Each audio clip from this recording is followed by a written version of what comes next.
ეთერშია ახალი არქს საპარლამენტო არჩევნებში კოალიცია ქართული ოცნების პარტიული სიის პირველი ნომერი და სამტრედის მაჟორიტარი დეპუტატობის კანდიდატი ჭახი კალაძე ქალაქის მოსახლეობასთან შეხვედრებს განაგრძობს. ქუშინილის სამტრედიაში თამარ მეფის ქუჩაზე მაცხოვრებლებს მოახლოებული საპარლამენტო არჩევნების მნიშვნელობაზე ესაუბრა, გაცნო საკუთარი პროგრამა. მოისმინა მოსახლეობის პრობლემებიც ჭახი კალაძემ შეყრებილ საზოგადოებას 16 სექტემბერს სამტრედიაში დაგეგმილი ვერა ივანიშვილის კონცერტის შესახებ მიაწოდა ინფორმაცია.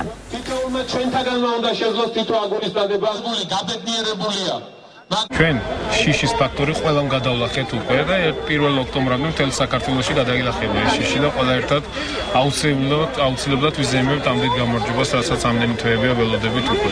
ისეა შეშინებული ხელისუფლება და ასევე სამტრედის გამგეობაც, მათ ძალიან კარგად აქვს გააზრებული, რომ დარჩათ სულ რაღაც 2 კვირა და ყველანაირად ცდილობენ ყველაფერში ხელი შეგვიშალოთ, მაგრამ არ გამოუვათ, მაგრამ კონცერტს მაინც ჩავატარებთ, მაინც ჩატარდება.